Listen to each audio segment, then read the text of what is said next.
c'est midi, on se retrouve toujours avec le même dynamisme, la même joie. Et vous le savez, cette émission démarre toujours de bon augure, malgré la trame. Qu'elle soit triste, joyeuse, eh bien nous, pour démarrer, on est toujours contents. Et je suis très heureuse de vous annoncer qu'on a une belle histoire aujourd'hui, une histoire qui va vous ravir le cœur, très chers téléspectateurs et spectateurs, parce qu'à 12h GMT, on est tous...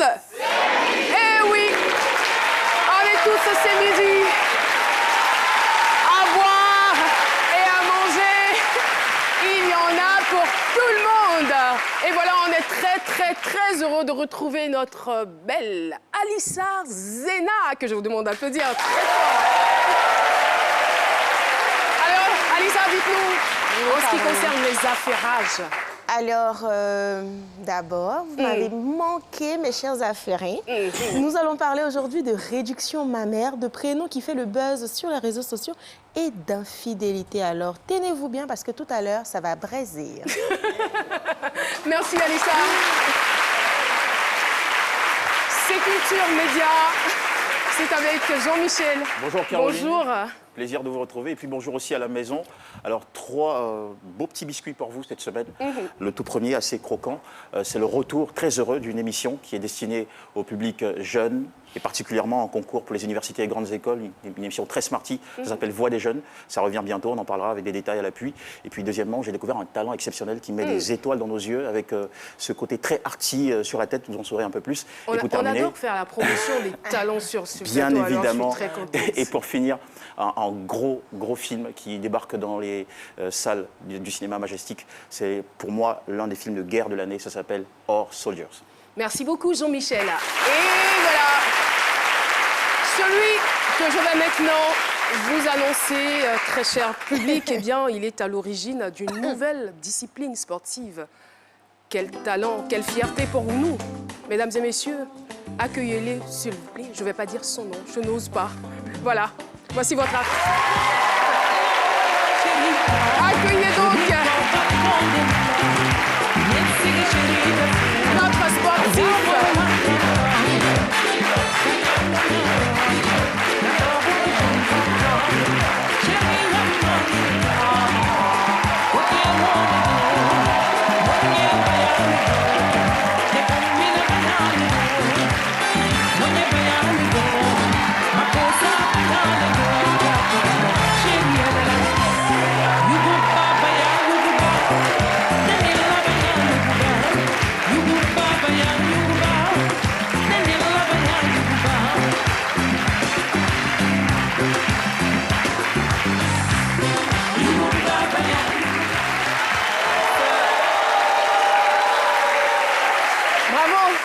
Savoir que nous, on travaille pour les Ivoiriens, on travaille pour les téléspectateurs, on travaille pour le monde entier. C'est une nouvelle discipline sportive, pas du tout connue en Côte d'Ivoire. Justement, on aimerait bien la découvrir. Oui, c'est une discipline qu'on appelle le mental home. En fait, c'est en anglais. Oh, s'il vous plaît. Quand on vous donne des informations, écoutez, voilà, ça permet de consolider le foyer, ça permet à la femme d'avoir un mental de fer dans le foyer. Regardez, à partir d'aujourd'hui, les hommes, quand un homme découche, au lieu d'avoir honte pour rentrer matin à la maison, non, faut plus avoir honte. Quand tu rentres, tu vois madame, tu fais ça. Mais quand tu regardes, elle a un mental fort. C'est un sport pas du tout connu. Ça se pratique pas à n'importe quelle occasion. Quand toi-même tu sais que tu rentres en Amérique, tu as honte, fais ça. La femme, elle a un mental, elle m'a dit, faut aller ça là, il y a fait quoi, il y a réussi. Voilà, c'était... Mental home. Faut pratiquer, mental home. Faut pratiquer ce sport. Ça même quand les gens voient, on dit nuit de noces après mariage. Tout le monde sait où vous battez. Tout le monde sait ce que vous battez faire. Mais c'est assez de honte qui est là. Mais en partant, fait ce qu'on fait. Le mental...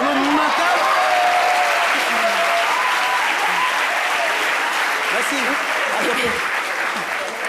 Eh bien, merci beaucoup, Dr Philo. L'invité que nous allons recevoir, Dieu merci, sa discipline est connue. On ne va pas la découvrir. Eh bien, elle est spécialiste en saut en hauteur, saut en longueur, et puis bien d'autres disciplines. On aura donc le temps de pouvoir découvrir tout cela. Elle est belle, elle est jeune, elle est intelligente, mesdames et messieurs. Merci donc de recevoir la Française Vanessa Glardon. Vanessa Glardon. qui est notre invitée du jour, athlète de haut niveau.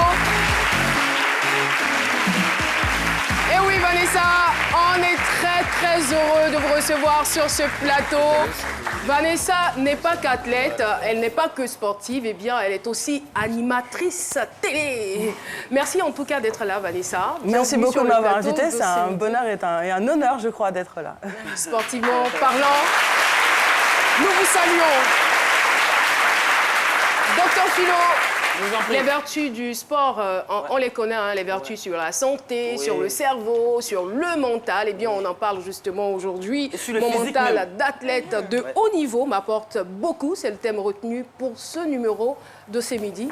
Et tout de suite, on vous retrouve. Merci beaucoup. Mental de haut mental de haut niveau, c'est ça, apporte beaucoup et ça se voit déjà. Quand on a un mental de fer, quand on pratique. Le sport même, c'est ça. Toutes les disciplines sportives, et en particulier l'athlétisme surtout. Ah, j'ai pensé que vous alliez dire le... C'est quoi, homme, déjà? Mental homme. Le mental homme. Le mental homme. Non, mais ce sport-là même, lui-même, il est déjà mental déjà. Donc, lui, il est en compétition, en gabarit. C'est-à-dire que lui-même, il a déjà le mental déjà. Mais je dis que quand on a un mental fort, ça agit sur le physique. C'est-à-dire, physique impressionnant, c'est le mental qui est haut. Donc, à ce moment, ça vous tire et vous avez vu la hauteur, la taille de la dame qui a parlé à Baoul Limé ici matin. Ça vous dit que c'est ça, le mental. Et je dis que tout se situe au niveau de la psychologie. Même les footballeurs, quand ils vont jouer, on leur demande, bon, est-ce que psychologiquement vous êtes prêts? Parce que c'est ça, il faut avoir un vrai mental. Et elle, c'est, je ne sais pas s'il faut dire double mental, c'est-à-dire mental même, mentalement posé pour la discipline même. Et après, oui, parce que ça a des répercussions même dans la vie même après. Je veux dire que c'est double, c'est pas dire double manteau. Bon, mental, manteau. Non, mais même si elle dit manteau, ça existe. Parce qu'aujourd'hui, ça lui permet, ce manteau-là la couvre aujourd'hui et son avenir est assuré. Donc c'est le mental, oui, c'est ce que je veux dire. Toujours sur cette voilà, et dit que vous voyez, et ça s'entretient tout ça là, ce mental-là. Didier Drogba qui se rase la tête aujourd'hui, ça dit il entretient, oui, il entretient son mental. Si c'est sale, il faut enlever le mental, c'est dans la tête. Donc il enlève la saleté. C'est sur la tête ou c'est dans la tête?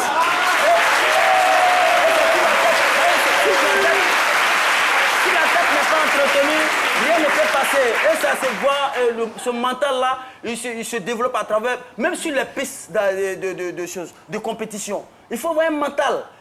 Parce que tout ça a des répercussions après. Vous voyez, quand Marie-Josée Taloukou, là, c'est un mental de faire là. Vous allez en territoire hostile. Si ça vous apporte aujourd'hui, parce que vous voyagez beaucoup, donc les relations, l'adversité, vous arrivez souvent en territoire hostile. Souvent, ça arrive. Quand vous êtes sur une piste de compétition et que vous arrivez, vous ne voyez même pas un drapeau de votre pays. Si vous n'avez pas un mental, vous arrivez, souvent vous êtes là, vous voulez Marie-Josée Taloukou, il n'y a même pas d'orange blanc vert. Et les gens sont là, c'est pour que ton mental baisse, et elle court, c'est ça, elle court.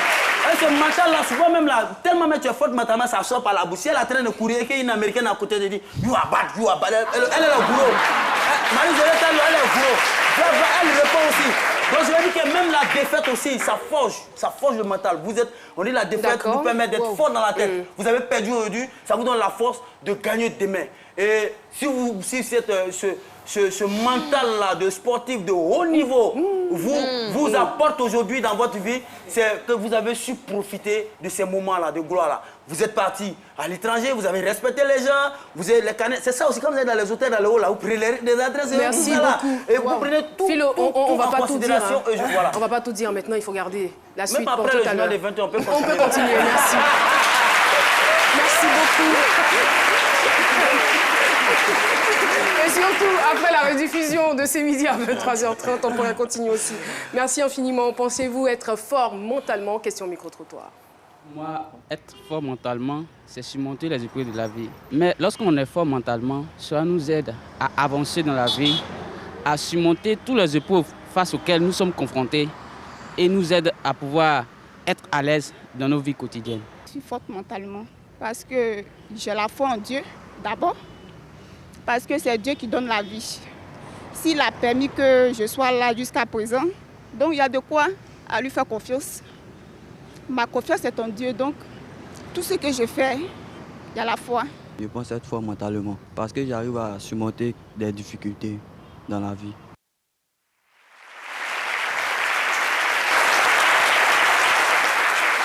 Merci beaucoup. Vanessa Gladon est donc athlète de haut niveau. Elle a été de 2003 à 2012 athlète de l'équipe de France d'athlétisme spécialisée en triple saut, longueur, heptathlon, hauteur.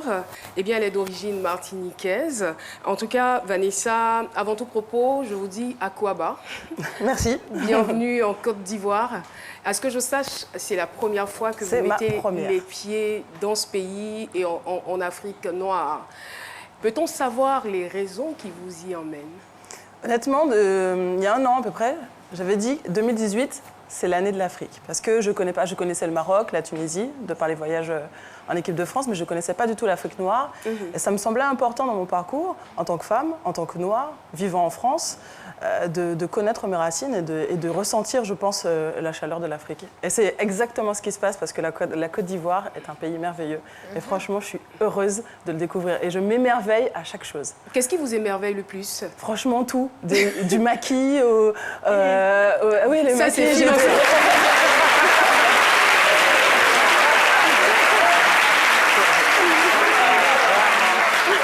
Du maquis au musée des costumes, à Assini, voilà, demain c'est Yamoussoukro, donc je pense que là ça va être l'apogée de mon voyage. On aura le temps de revenir sur votre palmarès d'athlète, mais comme on a coutume de le faire, on va à la jeunesse de l'histoire. Nous, on est très curieux ici, on aimerait savoir comment est-ce que Vanessa a vécu son enfance. Franchement, j'ai eu une enfance assez basique, hein, c'est calme. Mon père était gendarme, ma mère infirmière, j'étais enfant unique, donc je pense que je manquais quasiment de rien, jusqu'à ce que mes parents se séparent vers l'âge de 6 ans. Jusque-là, bon, un parcours classique aussi, hein, je ne suis pas la première famille qui se sépare. Sauf qu'à l'âge de 15 ans, ma mère tombe malade et je me retrouve assez seule, vraiment beaucoup de solitude. Et à ce moment-là, j'aurais pu dériver, parce qu'on a beaucoup de solitude, donc on peut fréquenter de mauvaises personnes, etc. Seule parce que vous êtes enfant unique? Je suis enfant unique, donc seule face à tout ça, et puis incomprise aussi, puisque les oncles et les tantes, ils ne comprennent pas forcément la solitude. Et puis à l'âge de 15 ans, les médecins ne nous racontent pas forcément ce qu'a ma maman, je ne comprends pas trop. Elle va bien, hein, donc elle va bien aujourd'hui, tout va mieux, mais à ce moment-là, oui, je me sentis vraiment seule. Et puis je pense que c'est peut-être à partir de là que j'ai commencé à m'accrocher à l'athlétisme.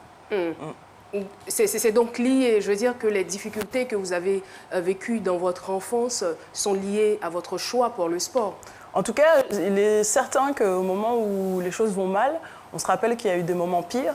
Notamment, on se souvient que c'est quand même un sport, même si c'est toute notre vie. Hein, l'athlétisme, c'était toute ma vie. Je me souviens que j'ai connu pire, donc dans les moments difficiles où ça m'est arrivé de m'entraîner en pleurant, personne ne comprenait. J'étais là, je m'entraînais quand même en pleurs. Eh bien, je m'accrochais à mes rêves, certainement pour avoir une meilleure vie et voyager, parce que j'adore voyager. L'année 2009 a été une année faste pour vous. Dans votre carrière d'athlète, vous avez remporté les titres de championne de France du triple saut et du saut en longueur. C'était du jamais vu. Oui, c'est la première fois qu'une Française gagnait les championnats de France et en triple saut et en longueur la même année. Et à mon avis, ça n'arrivera pas tout de suite parce que généralement, elles sont soit spécialistes de la longueur, soit spécialistes du triple saut. Qu'est-ce que cela... Ça va s'applaudir, hein, j'en suis sûre. Je connais mes gars, hein. Je savais qu'ils étaient sur le point d'applaudir cet exploit. Et qu'est-ce que cela a véritablement changé dans votre carrière? Ça a tout changé. Parce que, évidemment, ma mère m'avait déjà donné certains moyens de voyager.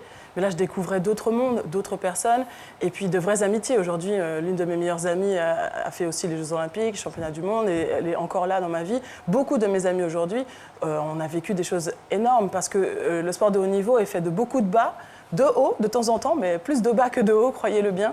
Et dans ces cas-là, c'est important de retrouver une famille au sein de l'équipe de France, donc ça m'a tout apporté. Quand vous dites plus de bas, vous faites allusion à quoi? On travaillait dur, honnêtement, l'athlétisme, c'est pas un sport drôle. On dit jouer au foot, jouer au rugby, jouer au basket, mais on ne dit pas jouer à l'athlétisme, on dit s'entraîner. Et je pense que c'est vraiment réaliste. L'athlétisme, c'est pas drôle.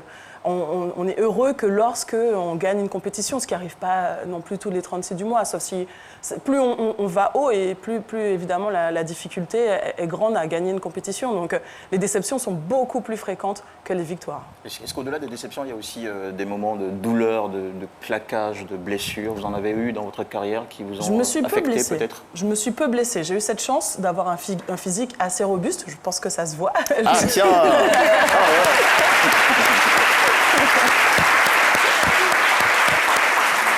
Non, j'ai eu cette chance de peu me blesser, mais les douleurs, en tout cas les douleurs mentales, oui, je pense qu'on me les a imposées, mais je me les suis imposées également aussi. Mais c'est quoi la plus grande souffrance quand on fait ce sport-là?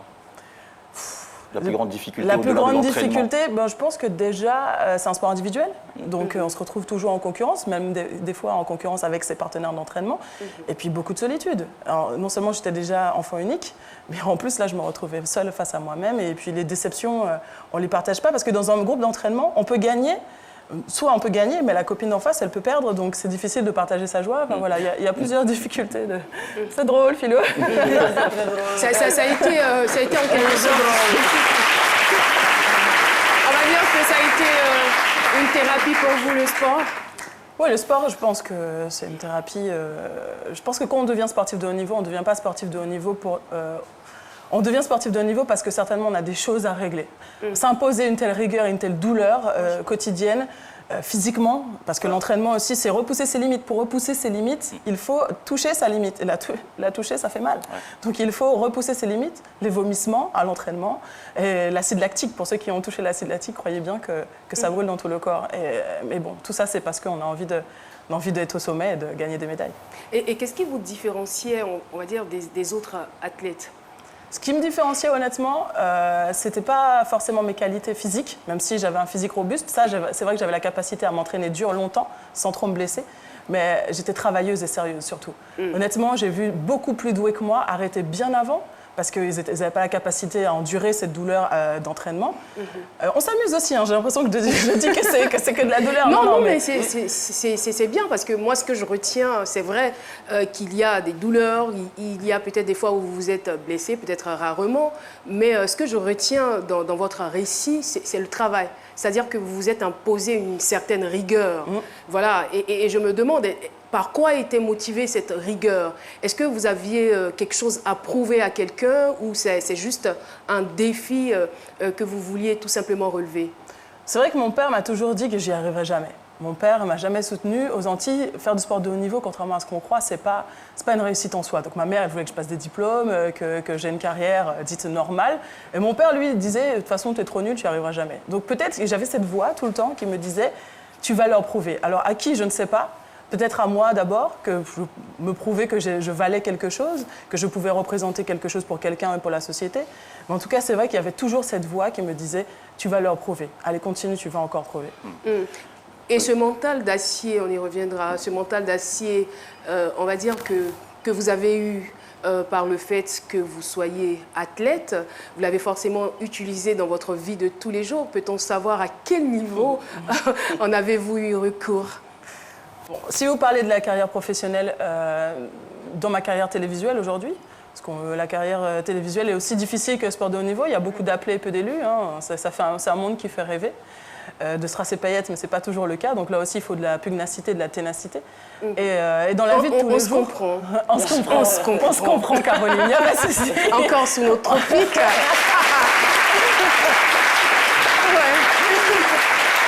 Sinon, c'est vrai que dans ma vie privée, j'ai peut-être plus facilement tendance à relativiser les difficultés, notamment dans la vie amoureuse, quand on se sépare. Peut-être que je me dis que c'est pas grave, je vais rebondir encore plus fort et plus loin et que je vais rencontrer le vrai charmant. Vous savez comment ça s'appelle ici, comment on le dit en Côte d'Ivoire, lorsque vous avez un chagrin?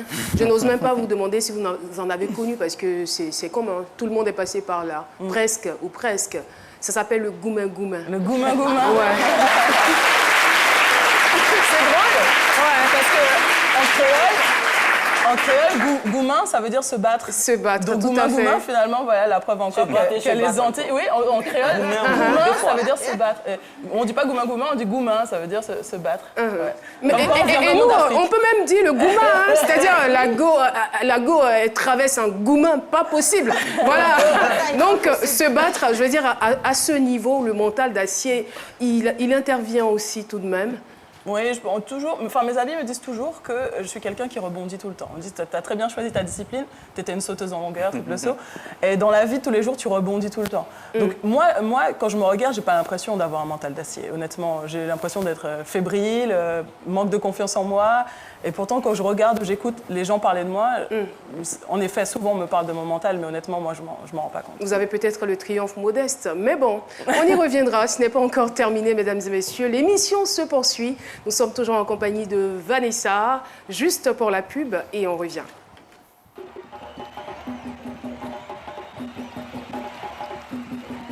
Et c'est bien parti, le petit gabarit, il prend la tête, voilà, il passe, le phénomène, la flèche, oh là là, une rapidité extraordinaire. Mais qu'est-ce qu'il fait? Et ce qui se passe aujourd'hui est Il incroyable. est sans limite, ce phénomène. Pourquoi s'arrêter quand c'est illimité? Pour 39 000 francs par mois, restez connecté à Internet sans modération. Tapez étoile 303, étoile 3, dièse et profitez.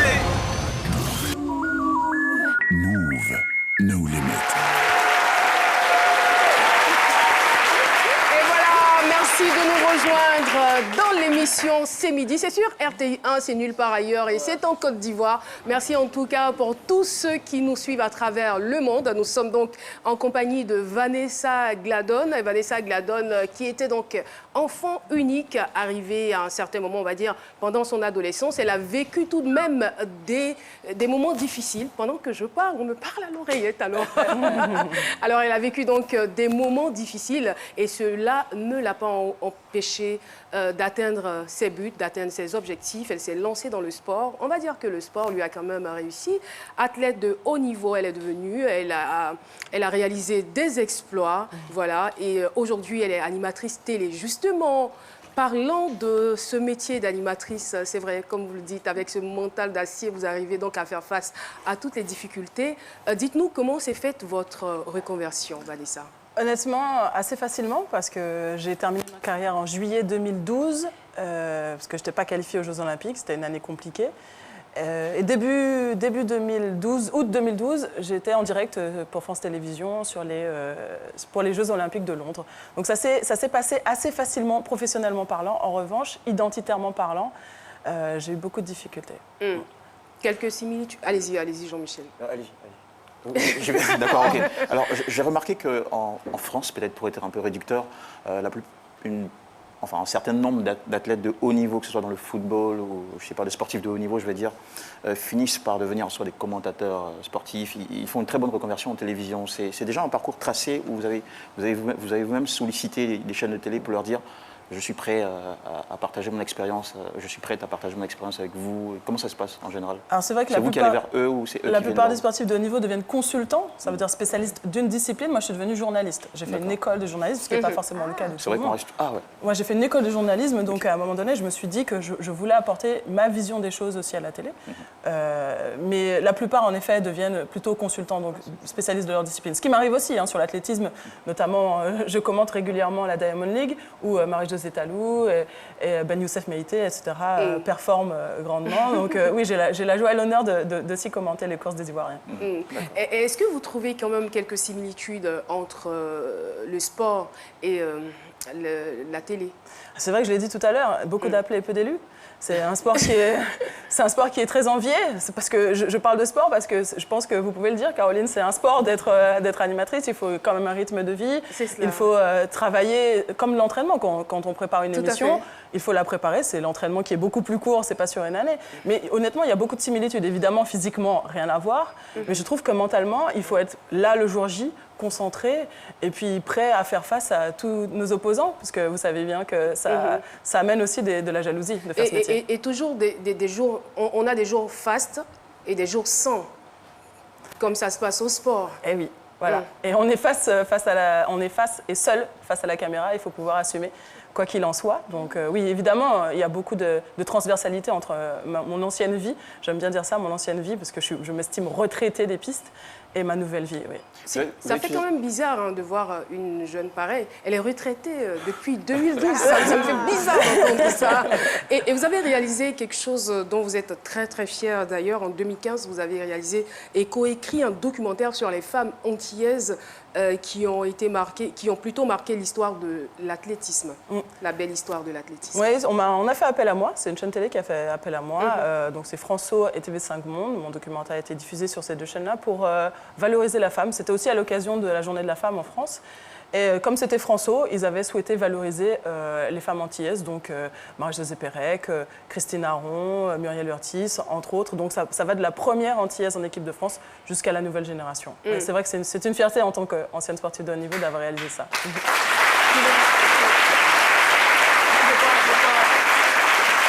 sais pas de question à vous poser, seulement je voulais dire que, parce que ceux qui nous suivent, ceux qui sont sportifs aujourd'hui, disent que de prendre l'exemple sur vous. Parce que aujourd'hui, le sport que vous avez pratiqué a été comme une école de la vie pour vous. Aujourd'hui, voilà, vous êtes en train d'en bénéficier. Voilà, parce que si je parle d'une manière, ils vont dire ça cause d'éléphant, j'ai dit ça. Je ne parle pas d'éléphant. Non, en fait, je connais les Ivoiriens. Et donc, vous êtes Caroline le disait tantôt, vous êtes enfant unique et vous allez encore vous pratiquer un sport individuel. Vous allez seul, et vous vivez encore le goumé, seul, vous vous retrouvez seul devant une caméra de télé. Voilà ce que ça fait. Donc, je dis que, voilà, tout est à la base, vous êtes seul, one, et ça vous suit, et vous arrivez à bien gérer cela. Mais quand vous parlez de goumé tout à l'heure, je vais encore rentrer, je mets le couteau dans la plaie. Vous vivez toujours le goumé ou bien tout est recadré maintenant? Non, goumé, c'est au quotidien. Jusqu'à présent? Oui, c'est tous les jours, goumé. On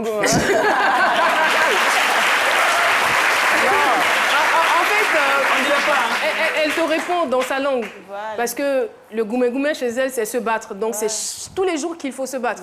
Parce que chaque jour est un nouveau défi. Je suis une femme noire dans la télévision française. Ça c'est tous les jours qu'il faut se battre pour faire sa place. Vous avez évoqué le terme identitaire. Je voudrais savoir si, quand vous parlez de cette difficulté identitaire, est-ce qu'elle est liée au traitement salarial ou plutôt au relationnel? C'est plutôt relationnel et je pense même avant de parler de quelqu'un d'autre, c'est moi face à mon miroir. Pendant longtemps, j'ai dit que j'étais sportive de haut niveau, je savais qui j'étais. Et puis quand ma carrière s'arrête, on me demande mais tu es qui? Et même moi, je ne savais pas. Pendant très longtemps et même encore, alors que je fais ce métier depuis quasiment 5 ans, j'ai toujours l'impression d'être une imposture. J'ai l'impression qu'on va dire non mais toi on a découvert. T'es pas à ta place. Donc c'est vrai que c'est tout le temps cette histoire d'identité et de gouma. C'est tout le temps. Mais qu'est-ce qui justifie cela? Moi, des fois, je me pose la question, même si j'arrive pas à trouver de réponse, parce que généralement, on a connu des gens qui ont connu la gloire, le succès, la réussite, qui ont été devant les projecteurs, qui ont été adulés, mais qui terminent très tristement leur vie, qui sombrent dans la drogue, dans l'alcool, ou qui sont dépressifs. Vous, quelle est votre analyse de tout cela? Alors, les psychologues appellent la fin de la carrière de sportif de haut niveau, ils l'appellent la petite mort. Donc, il y a un moment où il faut mourir pour renaître. Mais pas mourir physiquement, évidemment, mais certains ont du mal à trouver leur place. C'est l'identité dont je parlais. Et c'est un sujet tabou dans le sport de haut niveau. Je me bats depuis 3 ans pour faire un documentaire sur ce sujet-là, la reconversion identitaire du sportif de haut niveau, mais ça n'intéresse personne, honnêtement. Une fois qu'on n'a plus rapporté de médaille à la France, a priori, ça n'intéresse personne de ce qu'on devient. Honnêtement, les fédérations s'intéressent peu à la suite. Donc on se retrouve seul face à nous-mêmes, face à notre famille, qui nous ont vus d'une certaine façon. Nous, on se voyait d'une certaine façon et il faut tout recréer et repartir de zéro. Ça, c'est pas facile. Alors, Vanessa, intérieurement, quand vous vous regardez, est-ce que vous avez l'impression d'avoir atteint vos objectifs professionnels? Honnêtement, non. Honnêtement, pas du tout. J'ai l'impression que j'ai encore tout à prouver, tout à faire. À chaque fois qu'on me voit, on me parle de moi en tant que sportif de haut niveau, pas en tant que journaliste. À chaque fois que je veux faire une émission sur un jeu, sur une émission comme C'est Midi, c'est difficile de faire ma place parce qu'on veut toujours me cantonner à un rôle de sportive. Alors qu'avant d'être sportive, j'avais été mannequin. Bon, j'ai plus les mensurations, mais à un moment donné, j'ai été mannequin. Donc, je sais parler d'autres choses. Et puis, je suis une femme. J'aime la beauté, j'aime le maquillage, j'aime plein de choses. C'est peut-être aussi que vous avez un peu trop brillé dans le domaine du sport, à un niveau qu'on n'oublie pas. Voilà. Peut-être, mais je pense qu'on fait tous 1000 choses. Je veux dire, c'est pas parce que Caroline est présentatrice télé qu'elle ne cuisine pas à la maison et qu'elle peut pas adorer faire des gâteaux, etc. Donc, on a toujours 1000 facettes, mais bon, on aime bien nous cantonner à une chose. C'est compliqué. Moi, je pense tout simplement que vous êtes une boulimique du travail et une éternelle insatisfaite. C'est tout, parce que quand je vois votre dynamisme, je vois votre parcours, je sais que vous avez travaillé dur et vous continuez de travailler et vous avez toujours envie de faire plaisir aux gens. C'est ça. Je veux dire, on n'a pas besoin d'être le plus doué de sa génération, mais pouvoir apporter quelque chose aux autres, c'est plus important que toute autre chose. N'est-ce pas? C'est vrai. Et ce n'est pas le grand frère Yves Dembella qui dira le contraire. Cet homme exceptionnel que j'aime beaucoup, cet homme de médias. En tout cas, merci beaucoup pour ce joli témoignage. On en tire toutes les leçons possibles. Merci. Le sage est avec nous. Le sage a été José, qu'on aime beaucoup aussi dans cette émission. Dois-je craindre? Il est cool, hein? Et il est très, très cool. Un jour, je vais vous raconter tout ce que le sage fait au bureau. Vous serez très, très surpris. Merci beaucoup, on le retrouve tout de suite.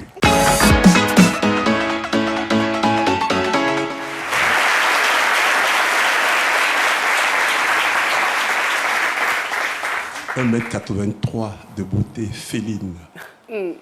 C'est Vanessa. Mais c'est du travail qu'il y a au bout de tout cela.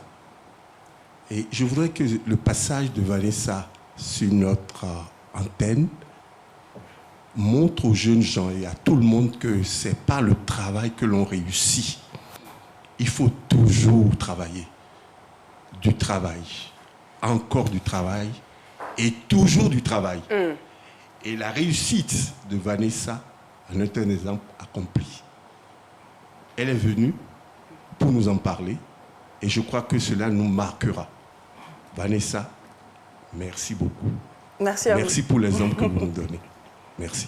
Merci beaucoup, ça a été. Avant de vous laisser partir, c'est vrai que c'est terminé. Avez-vous des moments de loisirs?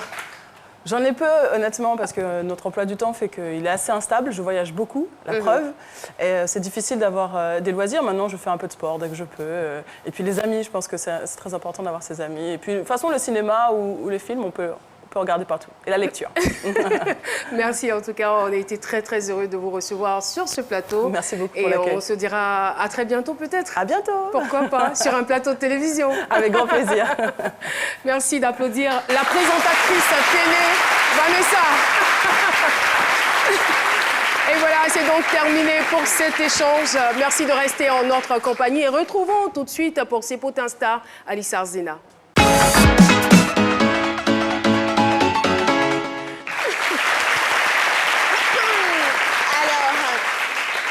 C'est-à-dire qu'il y a tellement d'affairages en Côte d'Ivoire en ce moment. Voilà, depuis pratiquement 5 jours. Il y a tellement de choses à dire sur les Ivoiriennes. Mais bon, vu qu'ils ne sont pas prêts à assumer leur célébrité, nous allons faire un tour aux États-Unis. Mais attention, je vous vois. Vous me voyez et on se voit. Je ne dirai rien, je sais. On sait, nous savons, mais on part aux États-Unis. On part aux États-Unis, Si on peut avoir quelques indices, s'il y a quelques indices, moi je développe, j'assume. Je n'ai rien dit. Amber Rose. Oui, m'en fous. Tu connais? Tu connais pas, d'accord?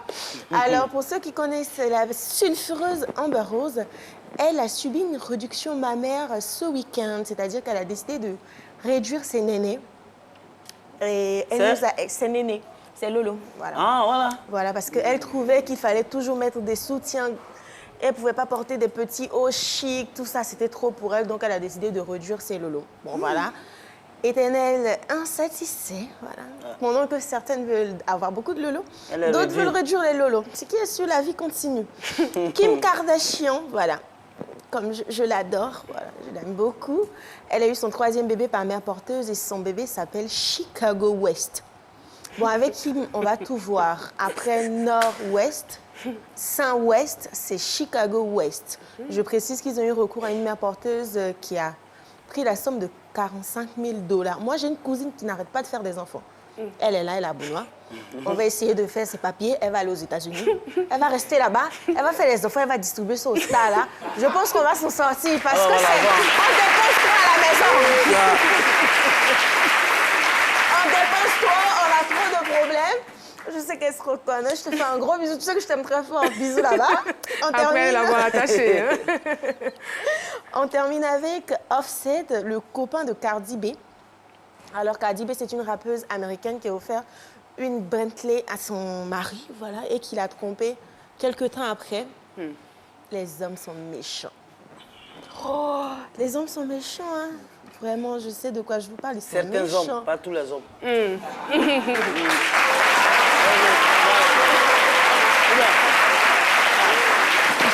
important pour l'homme noir et des baillards. Certains hommes. Quand vous me regardez, c'est moi-même, même je peux faire du mal à la souris. Alors, donc c'est pas un truc. Certains hommes, faut pas nous... Après avoir trompé sa copine Cardi B, Nous allons vous recevoir en appel à témoin, docteur. J'avoue. Ah, ce sera avec plaisir.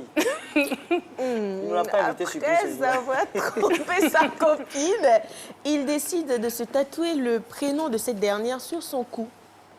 Qu'est-ce que ça change? Hein? Qu'est-ce que ça va changer? Les gars de maintenant, ils s'en foutent de ça. Moi, je me rappelle la dernière fois, on était à Yopougon, là. Il y a un de mes amis qui m'expliquait. Il m'a dit, la fille a vu son alliance, tout ça. Il a dit à la fille, mais tu vois pas que je suis mariée ou bien? La fille dit, hé, ça, on peut faire chiant. Donc, pour moi, dire que c'est la jungle en ce moment. Il faut faire attention, il faut se sentir couvert, voilà. Car c'est tout pour les affairages de chaussures à Yopougon. Non, à Yopougon, on peut pas faire chiant, on peut faire chiant. Quoi? Je suis rigole.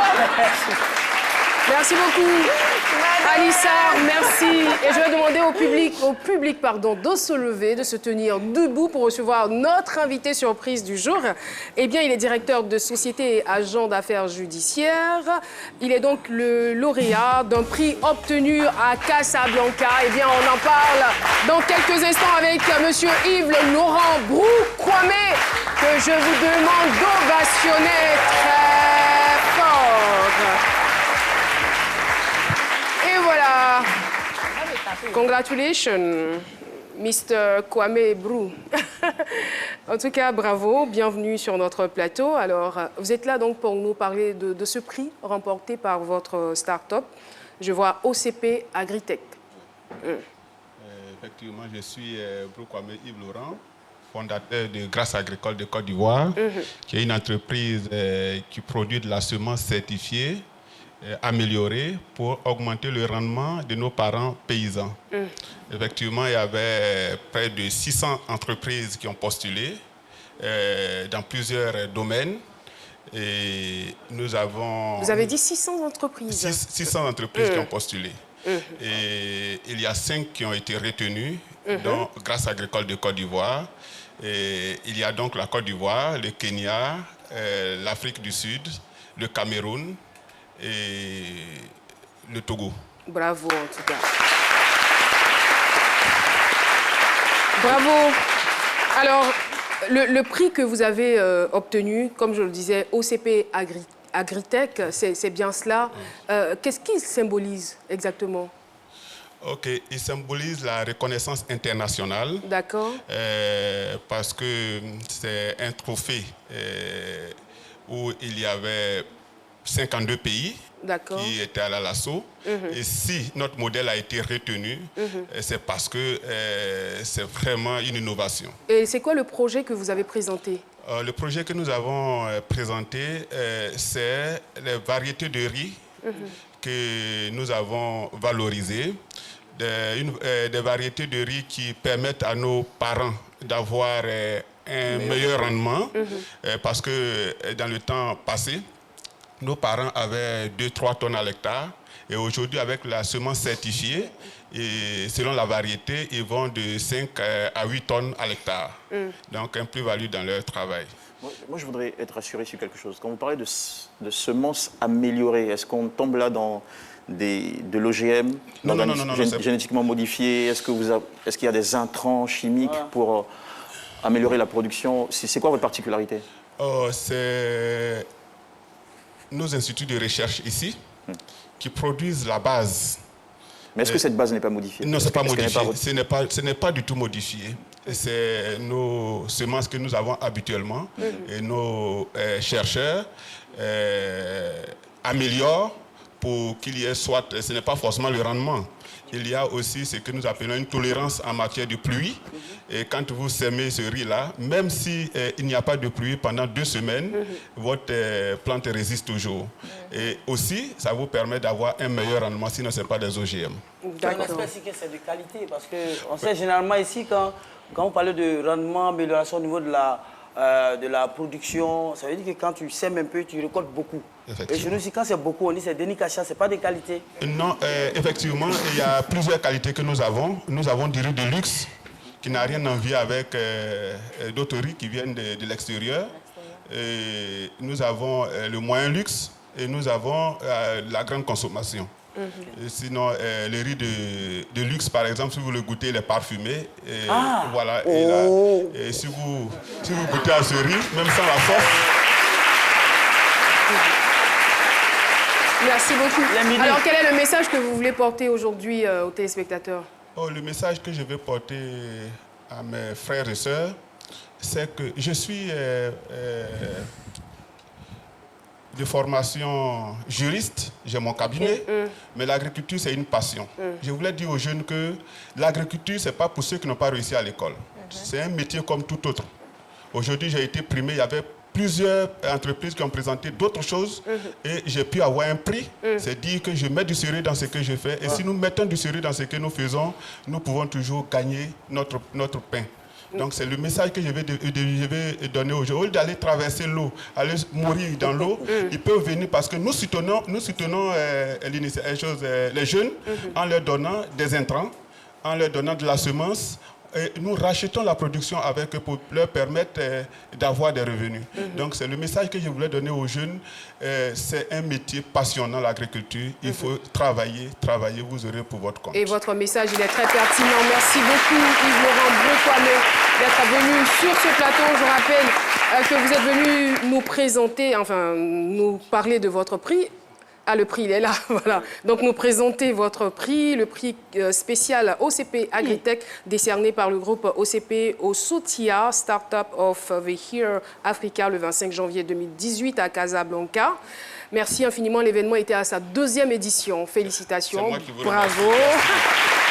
Et recevez tous nos encouragements.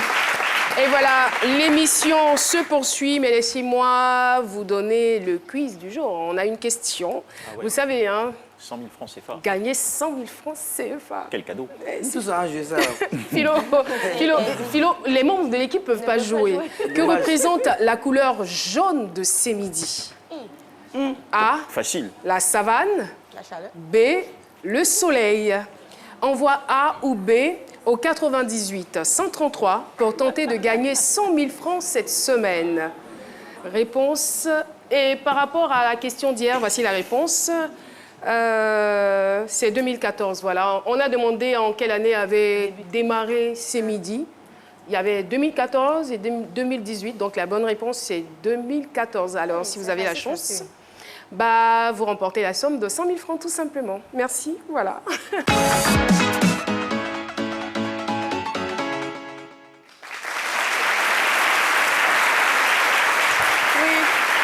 À vos petites fiches avec tout de suite cette première bonne nouvelle, celle du retour prochain de Voix des Jeunes, l'émission qui met en compétition des universités et grandes écoles africaines sur des solutions à proposer aux challenges du continent.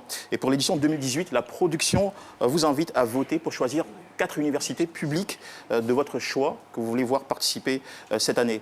Alors, sur la liste, nous avons l'université de Cocody, de Bouaké, de Korogo, de Mans, de Daloa et d'Abobo-Adjamé. Rendez-vous donc sur la page Facebook ou encore Twitter de You Report Côte d'Ivoire. Ça s'écrit U-R-E-P-O-R-T, You Report, pour faire vos votes. Encore un talent inédit à vous dévoiler cette semaine. Eh bien, c'est une petite fleur ivoirienne, diplômée en commerce et administration des entreprises de la prestigieuse école SKE, voilà, pour être très très correct. Depuis fin 2016, elle déroule une créativité artistique exceptionnelle dans le domaine de la sculpture. Là, on n'est pas devant de la sculpture du bois ou de la sculpture de métal, mais plutôt ce qu'on devrait appeler de la sculpture capillaire. En fait, à travers des courbes, des formes, des géométries, des figures assez rares, elle passe des messages, par exemple, contre le harcèlement sexuel, la violence faite aux femmes. Et en ce moment, elle est sur une campagne qui s'appelle Body Positive, où elle illustre des histoires d'internautes, des histoires vraies. Tout ça à travers ce travail capillaire pour décomplexer via son savoir-faire. Je voudrais ici vous demander de faire du bruit pour accueillir cette talentueuse qui s'appelle Laetitia Ki. Laetitia Ki.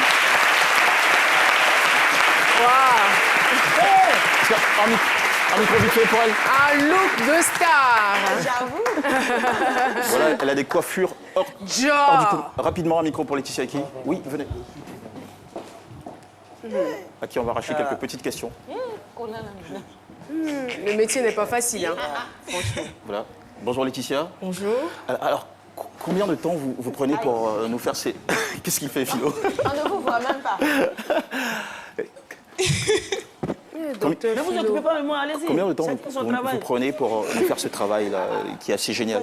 Alors ça dépend vraiment de ce que je veux faire. Ça peut aller d'à peine 30 minutes à plus de 2 heures, 3 heures de temps.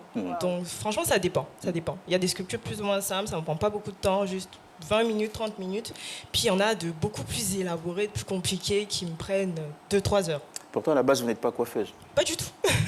Incroyable ça. Et comment vous êtes venue donc à faire ce que vous faites aujourd'hui, pour nous étonner?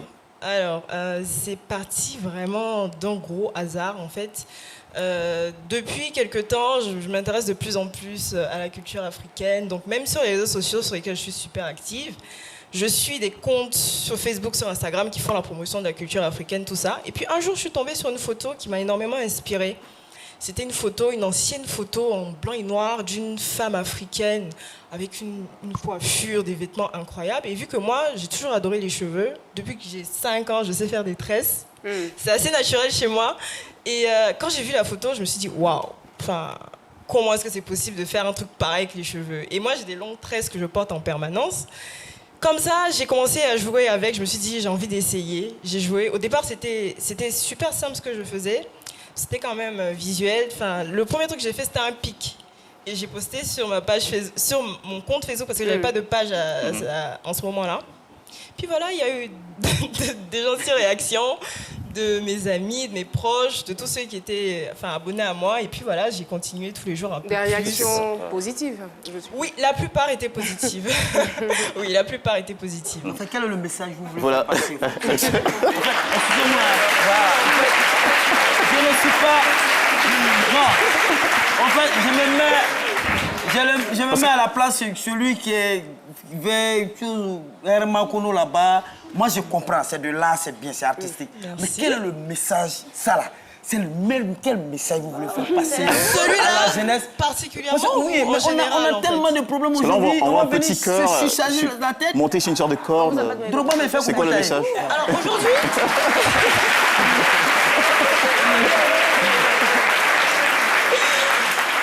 Aujourd'hui, c'est pas un message, c'est un cœur pour toute l'équipe de ces midis qui était gentille.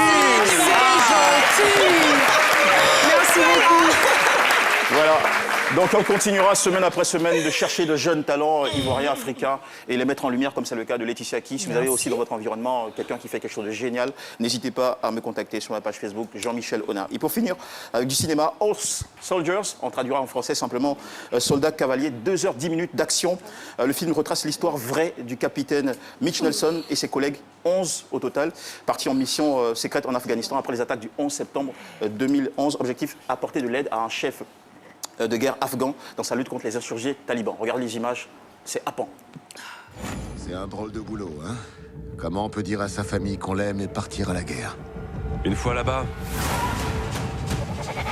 on fera équipe avec un seigneur de guerre dont on ne sait rien.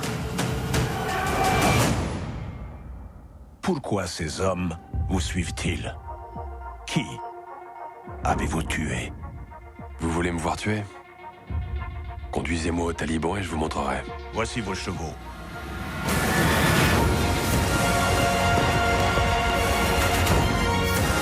Je ne perdrai aucun homme de mon unité.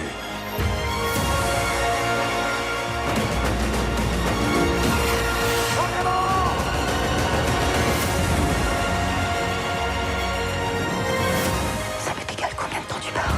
Du moment que tu rentres, je veux te l'entendre dire. Je vais revenir.